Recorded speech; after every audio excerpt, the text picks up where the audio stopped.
Hello, good afternoon. We're going to get started in the math ed session. Anyway, so our first speakers are Kelly Bubp, Greg Foley, and Michael Smith, and their talk is Connections Between Mathematics, Education, Research, and R.L. Moore's Legacy. So thank you, and go ahead. Okay, I guess I will go first. Good afternoon, everyone. And if you've ever seen the R.L. Moore video that was made by the MAA, that Challenge in the Classroom, this is a familiar quote. That student is taught the best who is told the least. And recent research in mathematics education reinforces this idea. In particular, there's three areas of the Moore method that are supported by mathematics education research. Cognitively demanding instructional tasks are important to learning. And by this we mean problems or proofs that engage students' attention, memory, reasoning, thinking, and communication. Also, discourse for learning. Students presenting their thinking coherently and they express their ideas precisely. And a third area the Moore method that's supported by mathematics education research is assessment for learning. Ongoing feedback to the instructor to create or select subsequent tasks, and student metacognition and self-assessment to advance learning. So there's a couple fancy words here, at least. Cognitively demanding task and metacognition. So we thought we might tell you what we mean by this. Cognition includes, according to the National Research Council, certain mental processes: attention, perception, memory, reasoning, problem solving, and communication. These processes contribute to the acquisition, organization, and use of knowledge.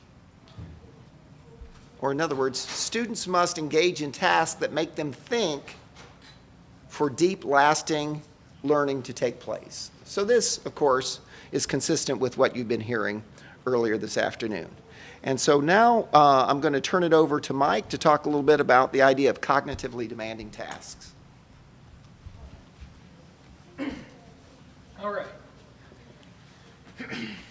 So, in our talk, we wanted to draw some connections between what current research is happening in math education and draw it back to the Moore method.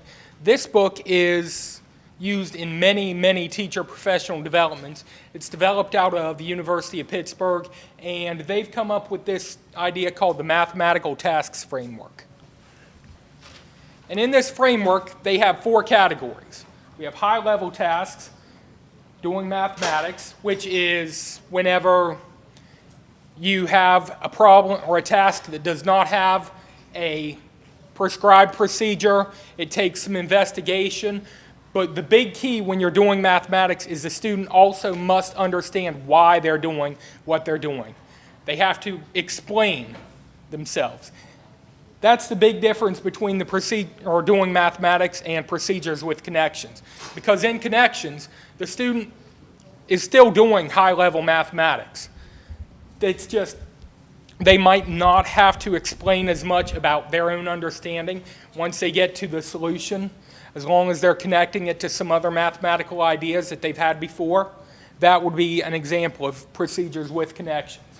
Then a low-level task, like procedures without connections, would be something like if you have a prescribed procedure, you follow the procedure, you don't quite understand why you're doing what you did, if you were the student, you just follow the rules, get the answer, and you're done. That's what we would consider a low-level task. And then there's memorization, which is just repeating back definitions, things of that type of discussion. Now, why this connects to Moore? Every single task we give in an inquiry-based class, we hope that it's a high-level task. And so if you create a sequence of these high-level tasks, that's going to get right to the very heart of what a Moore method class should be. Okay, I'll pass it back to Greg. Okay. All right. Classroom discourse is also another aspect of the Moore method that's supported by research. This is from the National Council of Teachers of Mathematics position statement from 2009, through communication, ideas become objects of reflection, refinement, and discussion. The communication process also helps build meaning and permanence for ideas and makes them public. And this, of course, is something that you see in the Moore method, students presenting their ideas in public. When students are challenged to think and reason about mathematics and communicate the results of their thinking with others, they learn to be clear and convincing in their verbal and written explanations. So here, when we're talking about discourse, although talk is highlighted, and that's extremely important in the Moore method, presenting proofs, it's also important to have written discourse. And there's a language-mathematics connection. In fact, the book that I'm currently reading is called Language in Mathematics Education, edited by Judith Moskowitz. So this is an increasing area of research in math education.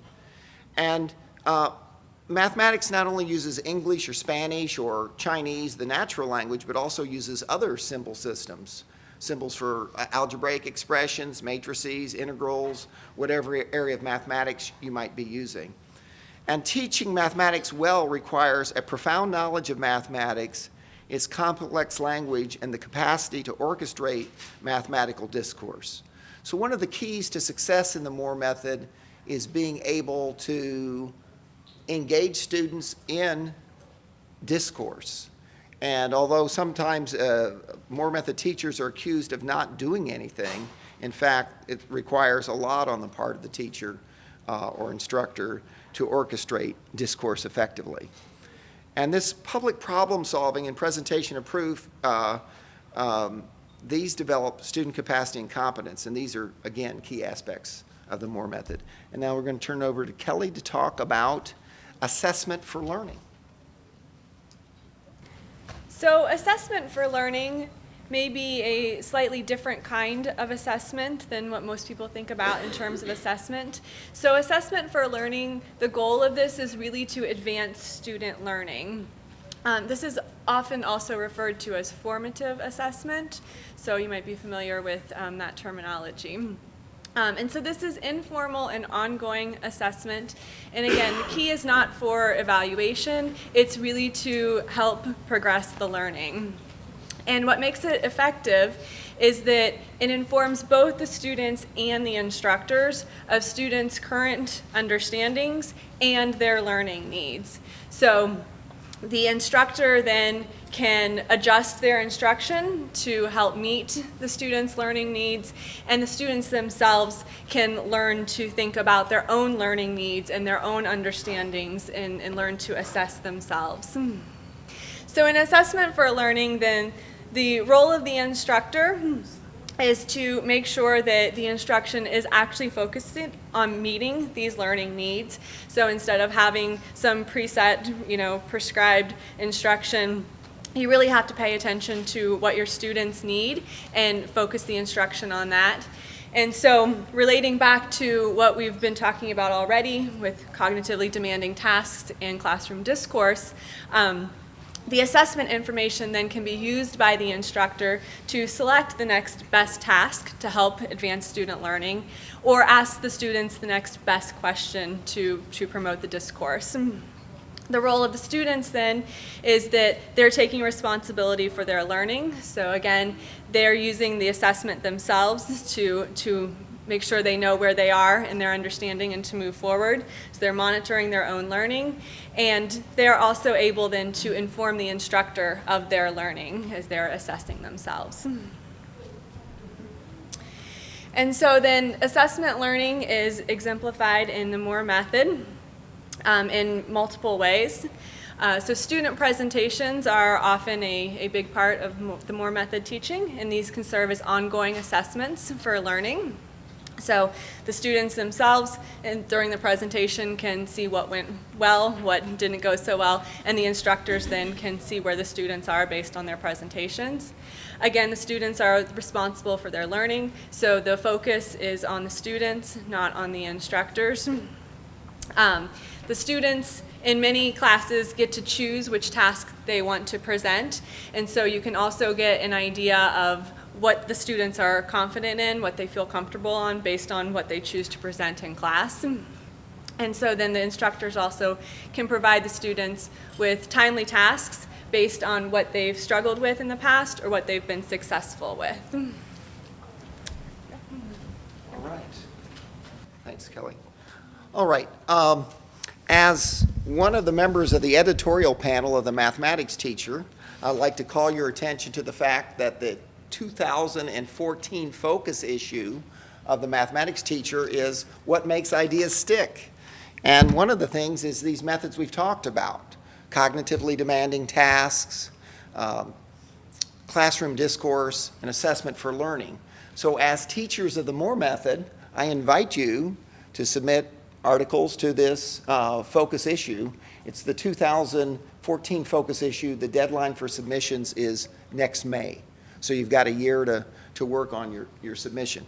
And so teaching important mathematics is at the heart of the Moore method, and then making those ideas stick. Or set a little bit, to elaborate a bit more, I guess, mathematics consists of concepts, relationships, and processes. And how can these be made part of the student's long-term memory? How can their mathematical know-how be developed and retained? So the idea of getting the ideas to stick is, I think, something that we all value a great deal in the Moore method. Oliver Wendell Holmes said, "A mind stretched to a new idea never goes back to its original dimensions." And that's what we're trying to do through cognitively demanding tasks, through classroom discourse, and through assessment for learning. 4 of our key resources are these. A book out of the UK by Black and others, and some recent publications from the National Council of Teachers of Mathematics. This is our contact information, and if we have time, we'd be happy to entertain some questions. To answer your question simply, no. There are certain, at different levels, depending on what you're trying to emphasize, the way you might structure your inquiry might be different. You might have problem sets instead of, a set of proofs. And what we saw from Lee Mahagier was, a reconstructed idea of inquiry-based learning to suit her learning needs. So I think you have to adapt it to the level that you're teaching and the particular subject matter. Statistics, it's not exactly mathematics. Modeling is not exactly pure mathematics. And there's notes that have been developed for a lot of different courses, as you know. But maybe other people have different opinions about that. I have a question. Okay. So you showed here research-based evidence that the Moore method supports good practices in teaching and learning. Do you have other references that are research-based about actual effects in terms of longer retention or anything quantitative? Anything? Yes. We can give you a much more extensive bibliography than this. So these are sort of practitioner books that we've cited that are research-based, but you could, maybe one of the things that we should develop as a community is a bibliography of research results that are related to the Moore method. And this might be an organizing framework of these 3 areas. And there's probably others that would be good ways to organize or categorize the research results that are related to the Moore method. All right, let's thank our speakers.